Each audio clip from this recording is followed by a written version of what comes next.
We've got a number of amazing updates from yesterday's announcement that there would be new tariffs on both steel and aluminum. 25% tariff on steel, 10% tariff on aluminum. Now, the first part is that there are very real concerns that this could spark some sort of new international trade war. And in fact, today we have indications that that might be underway. Officials in China are said to be considering some sort of strike back in the forms of tariffs or something related to that. But we already have details on one area. The president of the European Union said that they're going to be instituting new tariffs on products like Harley-Davidson's, Kentucky bourbon, and blue jeans. And I don't remember the exact breakdown, but for each of those, they are chiefly manufactured in the states of the leaders of the Senate and the House. So you have Pelosi, you have McConnell, and Ryan for those products. So they're sending a message, and there's some of sort of the most typically American products. But this is what we can expect, and indeed did expect when we were talking about this topic over the past couple of years. But despite that, Trump isn't worried at all about a trade war. He tweeted this morning: when a country, USA, he had to be clear, is losing many billions of dollars on trade with virtually every country it does business with, trade wars are good and easy to win. Example, when we are down 100 billion with a certain country and they get cute, don't trade anymore, we win big, it's easy. Okay, I love that he put an example in, because I was confused. And so when he gave me the example, I'm like, oh, well, that clarifies it, isn't it? Just think of the cutest country you can think of. Clearly that's Luxembourg. I was thinking Japan, the Hello Kitty, all that. Yeah. So I was led to believe that trade was complicated and nuanced, but it turns out it's actually really easy. If you have a trade deficit with a country, stop trading with them and then you won't have a deficit. Easy. No, that's not how it works. And so some people have a theory that Donald Trump is just trying to make it more simple that he could relate to his voters. No, he's not trying to make, he doesn't understand. Yeah. It's not for the purpose of his voters, for the edification or to appeal to them in some way. He does not understand complicated issues. In fact, he will come out and say things like, no one knew healthcare was complicated. Yeah. No, all the rest of us knew it was complicated except for you. So trade deficits are not as easy as, well, okay, we're down $100 billion in trade with China, for example, to pick a random cute country. And that means that if we stop trading, well, now we're even. No, that trade affects so many other industries inside the United States and has ramifications. It's not just a matter of, there's a deficit and we just wipe it out by not doing it. That is unbelievably, ridiculously, not just simplistic, but wrong. Yeah, so you're implying that there might be some sorts of ripple effects, and indeed there are, and so we're gonna try to educate the president here. It turns out that while he seems to think that you set up this big tariff, and then the country, say China, just pays for it, and then the products continue on as they always have. That obviously isn't how it actually works, especially when you're talking about raw materials like steel and aluminum that are used in so many different products in the US. And so we're gonna do just a brief, and this is not nearly all encompassing. You can go and find more examples of this, an overview of different areas of the US economy already talking about how this is going to affect them. First, we have in the automotive industry. Auto sales have flattened in recent months and manufactured. This is from the American International Automobile Dealers Association President Cody Lusk. Auto sales have flattened in recent months and manufacturers are not prepared to absorb a sharp increase in the cost to build cars and trucks in America. Obviously, the burden of these tariffs, as always, will be passed on to the American consumer. Closes by saying this would place the US automotive industry, which supports more than 7 million American jobs, at a competitive disadvantage. And was it Wilbur Ross that went on TV today and said, oh, it'll just make your car a few $100s more, who cares about that? Well, perhaps the billionaires do not care about that, but for most people it will be significant. And you will be the one to pay for it, not the automotive industry. But it's not just cars, it's also smaller products that you're more likely to buy on a daily basis.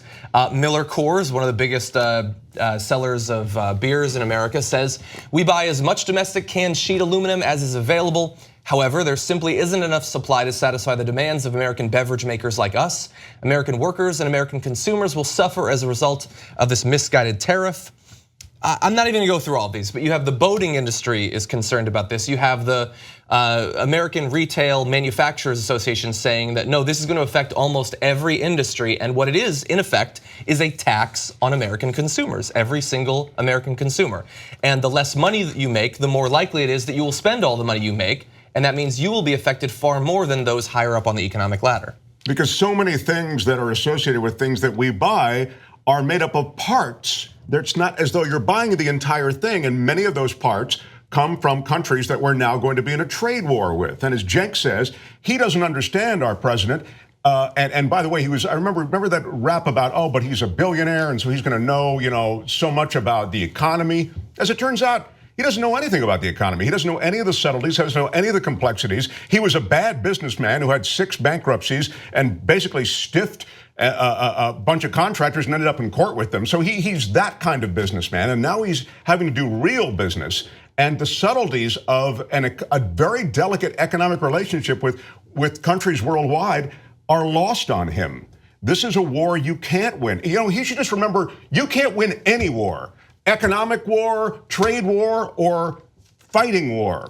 And we would be better served, but he doesn't get that. Yeah, and his focus on trade, it's not about making jobs come back to the United States. It's not about raising wages for American workers. It's really just about who's on top, who is going to win in this trade deficit. There's no progressive angle. Like when progressives criticize NAFTA or TPP, it's because it's giving out handouts to corporations, or it's essentially making wages lower and sending jobs overseas, making us compete with people in Mexico or China, et cetera. There's no nuance in that. It's just essentially, we're not winning with this. And it's also just an effort to kind of just say, I'm going after China too. Yeah. So let me give you a little bit more context to it as well. So, okay, and it's not, by the way, a black and white issue. So under no circumstance would any tariff would ever make sense.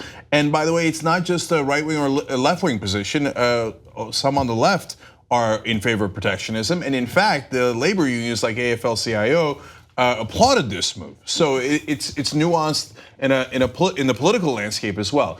But to give more context to what John was saying, all right, so let's say we protect our steel workers more, and you would, and that's why the labor unions and the steel companies are happy with it. But now your cars are more expensive. So wait, what happened to your trade deficit? Because now, not only are the cars more expensive inside the United States, but when you go to sell them in other places, they will also be more expensive, hence less people will buy them, which will create a larger trade deficit. So now let's look and say, is steel and aluminum bigger, or are the products that steel and aluminum affect a bigger part of our industry? Well, there is an answer to that. The industries that use steel employ 80 times as many people as steel producing industries. So they affect 80 times as many employees as there are in the steel industry. Just that's on steel alone. So when you have that effect go all across our economy and affect our exports, this might ironically actually increase our trade deficits. Now, again, you'll have to see how it plays out and see, let alone the consequences of China and most especially the European Union and our allies like Canada, who are enraged by this, striking back, which would then have a different effect on our trade deficits and would move the numbers again. But Trump looks at it and goes, what do you mean? What do you mean? I do a tariff, then my steel is stronger, and then the trade deficit drops. That's not how it works. And it's unfortunate that we have a president who doesn't understand complicated policy matters and then makes decisions off the cuff on an issue of great importance for jobs and the entire world economy. And what you just described isn't a solitary action either. We were talking earlier about the solar industry. And in a very similar way, he announced massive 30% tariffs on solar cells and sorts of technology that are brought into the US and then are used to install solar development and stuff like that. We need that stuff from outside of the US. And so to seemingly to protect the coal industry, maybe the oil industry, things like that, because we know that solar power is becoming far more cost competitive over the past few years. He puts up this big tariff, and it's gonna end up costing more jobs from the solar industry than it will ever gain back in the coal industry. And it's possible over the next few years, you might lose more jobs from the solar industry than are currently working in the coal industry. Oh, most certainly. And yet that's what he went for. And if I could just quickly summarize, it's all willing to talk about the individual companies, and I think that we need to, because I don't think people understand how many ripple effects this will have. But we know immediately what one indicator of the economy anyway thinks. Initially, stock markets took a nosedive early today after he doubled down on the tariffs in his early talk. We showed you one of those tweets. The Dow Jones Industrial Average was down roughly 300 points, and the S&P 500 also dropped more than half a percentage point. It's possible some of that might stabilize over time, but initially it certainly doesn't look like this is a very popular move. And we're gonna talk a little bit more, but we do have a far more personal component of this, an area of corruption that is going to be very interesting. Yeah, one last thing on what Emma mentioned. So the left is split on this in some ways, and it definitely matters how you do the execution. But one of the reasons that the left is opposed to a lot of these trade deals is not because of tariffs. Some on the left are, right? But I think the major concern, and certainly the one that I have, is who writes the trade deals. So it's not to say that we shouldn't have trade, that would be preposterous, right? So the question is, what's in the trade deals and who's in charge? So the main issue with, for example, the Trans-Pacific Partnership was that they were written largely by corporations. And in fact, for a long time, our congressmen were not even allowed to see the deal. And now when they were allowed to see it, they were not allowed to bring staff or lawyers or any help to look at the deal. Then you go, well, who's in charge and for whose benefit are we writing these deals? Because just because Coke is ostensibly an American company, which doesn't really mean anything, its shareholders are all across the world, doesn't mean that that benefits the American citizens.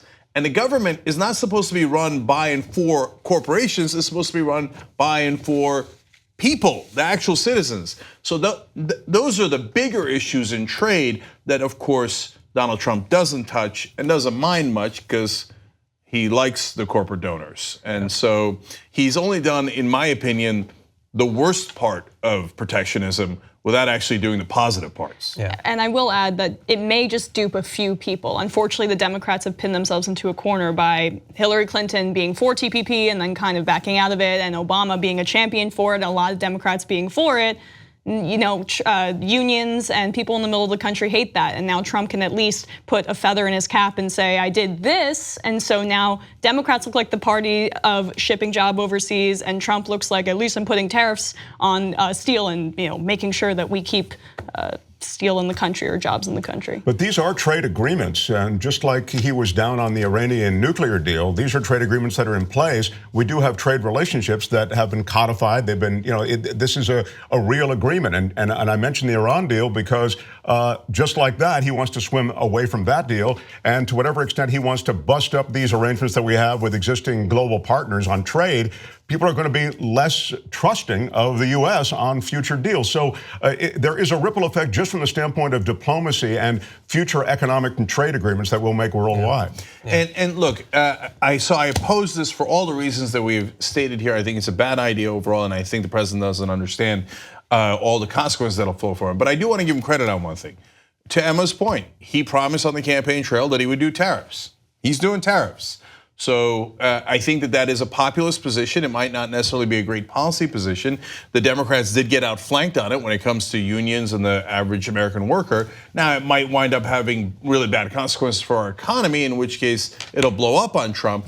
But you have to give him credit. Oftentimes politicians say one thing and do the other, which Trump has done on dozens of cases. Every other issue. But on this issue, he said he would do tariffs, and he did tariffs.